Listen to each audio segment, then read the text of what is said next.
Steve Szabo, you have written another book. Germany, Russia, and the Rise of Geo-Economics. You come at a point where, and of course you know this as being so quickly and so deeply affiliated with AICGS, that everybody's looking at Germany's role, not only in Europe, but particularly on this Russia crisis that we're in. Let me start by asking you a question. You start in your book and you say Germany was for many years a civilian power, or understood itself to be a civilian power. Our friend Hans Mal coined that concept. And then you say you almost like it's like they're graduating out of that role into what you call a political or geo-economic power. What's the difference? Right. I think the difference I think is that the civilian power and Hans Mal's concept of it was that it was much more sort of multilateral, and it wanted to work almost for multilateralism's sake, to be a good citizen, and to sort of to merge its identity into this broader international role. Economics was a part of that. And always been a part, because Germany's always been an economic power since the end of the war. That's what they've had to be. They couldn't be a military power in the same way anymore. But I think what's happened now is that you've gotten a sense of a much more of a national interest sense in Germany, where the national interest is being defined increasingly by its economic relationships. It's so dependent because of exports on the world, and it looks at itself now as an economic power that is more concerned about its own interest than the multilateral interest. Look, for example, what's happening right now in the Eurozone and with Greece. So that's where I think that they've moved away a bit from being more of an international good citizen to they still are, of course, in many ways, but now thinking about their national interest in much more in economic terms. Okay, let me just go through what you say right at the beginning of the book when you define what it is, a geo-economic model of foreign policy. It's definition of national interest in economic terms. Okay, that's nothing new, right? We know that. They always did that. You say a shift from multilateralism to selective multilateralism. What does that mean? In other words, the multilateral when it serves the economic interest to be multilateral. And I'll go back to the first point. I would say, yes, but in the past, because of the Cold War and the division of Germany, there was always a strategic or defense side to that national interest, and that changed. Because Germany was divided. Right. Yeah. And they needed the U.S. for security. But since the end of the Cold War and the unification of Germany, that strategic side became a lot less important, and the economic side became even more important. And not to mention the fact that their economic interests now moved to the east. And during the Cold War, they had very limited economic relationship with Russia, Soviet Union, or Eastern Europe, and now they have, of course, a huge relationship there. So this channel opened up. Right. And then you say something which is kind of provocative. You say, I'm not sure they're going to like this in Berlin. Right. The elevation of economic interests over human rights, democracy, promotion, and other non-economic interests. I'm sure people would raise their hands and say, Stephen, how could you? That's right. And I could understand why, because the Germans, for their history, because of their history, have always had a very sensitive side about having a morale politique and never again repeating what they did. And I'm not at all suggesting that. But what I am suggesting is that because they have to rely, especially for the import of raw materials, and for a lot of markets in countries that are not democratic, don't share German views on human rights, they have to subordinate those because they need to maintain their economic relationship. So it's not like they don't care about human rights or democracy, but they understand that in order to be a sort of reliable economic partner, sometimes you have to sort of submerge those interests and give a higher priority to economic concerns, and that is provocative, and I'm sure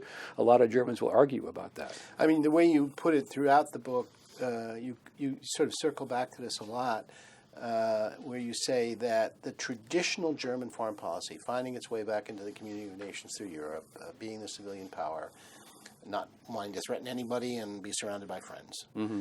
At one point in the book, you say that those were the anchors, and that those anchors are weakening.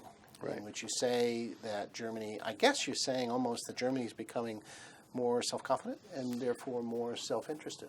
Yeah, also that their interests are becoming more global in many respects because their markets are pulling them out of out of Europe to some extent. They're still heavily dependent on European market. I don't want to overdo that. But if you look at their economic interest in China, in the Gulf states, and in Russia, you can see that they are developing sort of a new set of interests and perspectives. And I do think that with the end of the Cold War and the end of the division of Germany, the role of NATO and of the U.S. military alliance has also declined. So to that extent, the NATO pillar has weakened. At the same time now, given the Eurozone crisis, the European pillar to some extent is weakening too. We see it dramatically today with the exchange already between the Greeks and the Germans on where to go on after the election in Greece. So I think that European pillar, which has been so important to Germany, and the NATO pillar, they're still there. They're still important. I'm not trying to say that it's just gone away, but I think they've declined a bit in their relative importance. And what has increased has been their role as a global trading partner, a global economic power, and the interest that goes along with that. Mm-hmm. So you have a good relationship with China. You have a good relationship, if you can, until Ukraine with Russia. I think that Russia change, of course, is changing now with Ukraine, and it's pushing Germany, which like to look at the Russia relationship as primarily an economic and energy relationship. Now, of course, the strategic side is coming back because the U.S. is no longer playing that role that it did before also. So they're kind of now more in and you saw that in the Munich Security Conference last year, the beginnings of an understanding that this economic side is really important, but there is also going to be a more of a strategic side that we're going to have to be considering in our foreign policy in the future. Let's pick that up because you're referring to Gauck's speech that he made, and to some extent echoed by Steinmeier and even von der Leyen. Germany has to step up and take on more responsibility. Okay, that was then, in February of 2014. There was probably very few people. There were few people that in that day, in the early part of February, that expected that all of a sudden Crimea would have been annexed by the Russians. Right. There were a few people that expected that there would be almost virtual war, civil war, going on in Ukraine at that point. When you think about those things, and then you throw in a couple of other things like ISIS and a few other things that are happening around there, burning fires, you then have to say, okay, if U.S. The pivot, the so-called pivot, and the way that the U.S. may not be as capable as it used to be in the 20th century, that Germany has to be stepping up its game. But what do you consider Germany's perception of threat to be in 2015? Well, that's because you're right, because when people talk about Germany taking on a larger role, they usually mean a military role. Right. And I just don't see that coming. And we can see that even when what the Russians have been doing in Ukraine, we see no real discussion about increasing German defense spending or about deploying German forces to Poland, let's say, or the Baltic states. I don't think there's a sense of military threat still, not just in Germany. From where? From Russia. From Russia. There is and I still, even on the ISIS side, which I think is an important question, it's a lot more important to the French right now and the Belgians. I mean, the Germans are worried about it. They've had a couple of hundred at least of people who are coming back from Syria, but they have never had, knock on wood, they have not had that kind of horrible Paris attack or 9/11 to this point. Now, they certainly are taking it seriously, and the interesting question there is to what extent will this big dispute over an NSA and Snowden between the U.S. and Germany be a little bit ameliorated because of the need to share information and the German public beginning to understand that there is a need to get some kind of intelligence information on these people in their own country. So I think that brings up an issue that you and I have talked about a lot, and that is that Germany's sense of being in a security framework, in other words, talking about national security, which was really difficult in the past decades, that may be stepping up, but it won't turn Germany into the United States. It won't turn Germany into France or Britain. No, and in fact, that one of the traits that you didn't mention in there is that an economic power, a geo-economic power, uses economic power to impose its national preferences. That's what they're doing right now with the Greeks. And they haven't done this with the Russians until recently. In the past, they had this deep economic relationship with Russia, but they refused to use economic power to get the Russians to, say, open up on democratic reforms or human rights or whatever. And now you begin to see for the first time in the last 6 months or so, Germany actually using economic sanctions and economic power to try to get Russia to change its policy. And that, to me, that's how they're going to think about their strength. Don't forget, economic power is almost as hard, if not harder, than military power. It's just exercised in a different sort of way. And you can see it. Look at the impact it's having on Russia now. Right. So you go into other parts of the book where you talk about, how, you talk about how German foreign policy is made. You talk about with whom Russia and Germany, who interacts across their own relationship. And at the very end, you talk about two things. You talk about the implications of that for Eastern Europe, Poland, and then you talk about it for the United States. Let's take them one after the other. One of the countries that Germany reconciled with after World War II was Poland. That was a very important step. And it seems to me that this relationship with Russia is putting that relationship, at least, there's some tensions in there. How will Germany resolve that? And then I want to ask you about the U.S. Yeah. Well, I think what, of course, happened, there was a lot of tension under the old Kaczynski government, and Merkel just waited him out. You've had a reset in the German-Polish relationship with Sikorski and with Tusk, and now we're beginning to see the prospect of a change coming with a new government coming probably in Poland. The big issue is, to what extent are German interests with Russia still more important than its relationship with Poland? I would have said 20 years ago it was very clear Russia was always more important. Today, Poland being a close ally, a member of the EU, and a big economic market, by the way, for German industry and investment, it's a lot more balanced than it was before. And now Germany has to sort of balance these two together, and it's not easy for them to do that. And I still am in the Nord Stream pipeline. Yeah, exactly. I still think over the long haul, Germany's economic and more than economic relationship is still so important with Russia that they're going to have to find a way to get through this crisis. And they will, if they don't want to have to sacrifice the interests of their partners, but they are definitely going to do all they can to maintain in the future, at least to recreate a better working relationship, hopefully post-Putin, but a better relationship with Russia. Now, post-Putin could be 1923. Yeah. 2023. Right. But I mean, the point at the end of the book I tried to make was that if they're really going to be a geo-economic power in a globalized environment, then what matters is not alliances, it's networks. Okay. Germany is the center of a lot of business and financial networks, and its interest will be to some extent pushed and determined by these economic interests in networks. Now that we'll see, but that would also mean that the U.S. relationship will become a more competitive one in many respects, because Germany and the U.S. are economic competitors to some extent. They're also economic partners, so it's not an easy thing to point out, but I do think that the U.S.-German relationship, which used to be heavily based on security issues, and to some extent, thanks for what you did in the Marshall Plan and all of that, now it's going to be much more of a business-like relationship. It already is. The relationship between Germany and Washington, yes. and Germany and the United States. But how does Russia become a catalyst, negative or positive there? I think that there is still a potential down the road, not in the next year or two, down the road for Russia to divide U.S. and Germany. Because, Russia is the big Mexico for Germany. You're not going to be able to move. It's like we can't move Mexico. They're not going to be able to move Russia. They have to live with Russia. Huge Russian population already in Germany. The German companies are still waiting, hopefully, to get back into the Russian market. The natural economic relationship, interdependence between the two, goes back to Catherine the Great. I mean, it's a long-term sort of relationship. So I do think if the U.S. I think what's happened is that you've also had a U.S. The reset policy of the U.S. with Russia helped the U.S.-German relationship in that regard. Now I think we're going to see Germany more and more in the middle. We see that in some public opinion to some extent already in Germany, some equidistancing between the two. So I am not at all convinced that the U.S.-German relationship will be able, unless Putin really goes off the tracks, won't be damaged in the longer term. It won't become more difficult. Even during the Cold War, we had divisions on Russia. Right. As you well know, détente policy, the gas pipeline in the 80s and so on. So negative in the sense that Germany will always say, do I get this correct, Europe includes Russia. And, yes. And in that respect, we want to continue with the Founding Act, with the Russians. We're not going to give up. We're not going to slam doors. Right.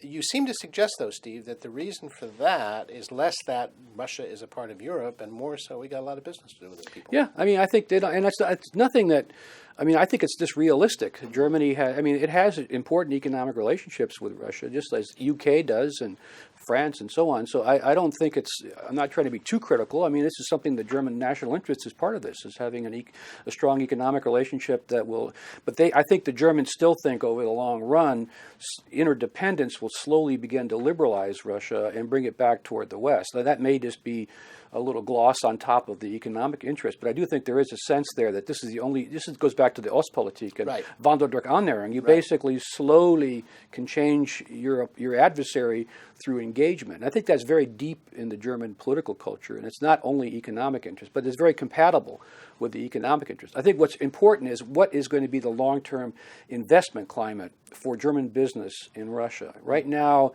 the long-term climate doesn't look very good. You don't see Germans pulling out, but you don't see a lot of new investments coming in. So that will be the question. If German business begins to think it's not worth it anymore, that would have an impact, I think, on German foreign policy. Meaning that markets would look elsewhere, Yes. they'd go to India, they'd figure out where they can do more business in South America or China and leave Russia behind. Right, and of course the big joker in the deck right now is the energy situation and what's going on there. Right now, Germany still gets about 35% of its gas and oil from Russia. What's going to happen in the long term along those lines too? You begin to see the Germans beginning to be more interested in having Europe take a harder line on Russian energy issues. So if that, and of course the whole Energiewende and the renewable energy program, if that really takes off, then the German energy dependence on Russia will be less than it is today, and that might have some impact. Gives Germany a bit more independence, a little bit more free room to maneuver vis-a-vis Russia. Mm-hmm. Final question would be, when you painted that picture, and Germany's got options it didn't have before, like in many ways it has since unification. Right. What is the biggest danger that you see for German-American relations in this context? Is it that Germany's sense of choices will lead it down roads that the United States doesn't want to go on? Or is it because of the fact that Germany's sense of who it is, and you suggested saying that there might be, I don't know, I guess this word, which I don't like particularly very much, but a lot of people use it sometime in Germany. They say we have to emancipate ourselves from the United States, the Snowden affair you mentioned, and a few other things. What is it that do you see Russia more as a catalyst for internal domestic stuff going on in Germany, as well as a real fundamental difference in terms of national interests? Well, I think Russia and the NSA thing both are really just symptoms of a deeper change in Germany. Why was it only Germany, for example, that got so worked up about the Snowden things as opposed to the French or the Brits or so on? And I think there's a lot of good reasons that you know very well historically, but I think it's also what you're pointing out, a sense of emancipation. And there's a sense, too, that the Germans had that the Americans are not taking them seriously. And you saw that in the Snowden affair, how long it took for the White House to sort of react to the NSA and the spying allegations, and how they tended to take the Germans for granted. And I think what's going on there a bit is that the Americans still tend to look at military power as an important factor in their relationships, and they're underestimating the role of economic power that Germany has. And so I do think that, I think as you're pointing out, what I see is I think you're going to see a much more competitive German-American relationship. I wouldn't say it's going to be hostile, but it's going to be more value neutral. It's not going to be as emotional as it was in the old generations when we were working together in the Cold War and Germany was recovering and all of that. Germany doesn't have to worry about being respected as a country anymore as it did 50 years ago. It's the most popular country in the world by some public opinion polls. And I do think you have new generations of German leaders and American leaders who are going to have a much more sort of, I would say, business-like, balanced kind of relation. I wouldn't say it's going to be necessarily. I mean, anti-Americanism is there in Germany. It's not here in the U.S. The German image in the U.S. is very positive, but there is some potential, especially with a lot of East Germans in Germany, for this sense of feeling for being more emancipated and being taken more seriously, to lead to, if it's not handled correctly, to some more problems down the road. Well, in the end, I think it's probably going to be interesting to see how the parameters of the narrative that were set in the Cold War period, when Germany, as I always used to say, is an object of American foreign policy, becomes a subject and therefore has more choices, how the narrative, as I always like to say, of how we need each other is going to be rewritten, or at least it's going to be written again. I think that's a chapter that still has to be written. Right. And even though this is the 25th anniversary of unification, which has gone by so fast, we're still working on that. And the idea of projecting forward what we used to rely on is probably not going to work. Right. No, and I think I want to end by the point you began at the beginning. I think that the Germans are now in a struggle with themselves too about what is the relationship between their values that they hold very deeply, like human rights and democracy and all of that. With how do they balance that against the economic interests that to some extent are pulling them away from those values? And it's not going to be easy. The French don't worry about those sort of things. The Germans always are going to worry about those sort of things. Right. I could probably just say to Germany, "Welcome to the club." Yeah, exactly. Right. And the other danger for Germany is hubris. Yeah. With power, and you're beginning to see it a little bit now, I would think, in the Eurozone crisis. But there is a danger that the U.S. has had too. When you get a lot of power, you can start to think that you've got the right answers and the other ones are wrong, and that could also lead. I think if you have two powers with hubris, it could be a problem. But I would say overall, I mean, we still have a lot going together, the U.S. and Germany. I just think we have to realize this generational change and this whole strategic environment change that it's going to be a different kind of relationship, but one that still has a lot of potential. Redefining really what interdependence is all about. Right, exactly. Thank you, sir. Thank Good you. book. Appreciate it. Thank you. I knew you'd read it. You're a great reader. Let me write this out for Jill. You can give it to her.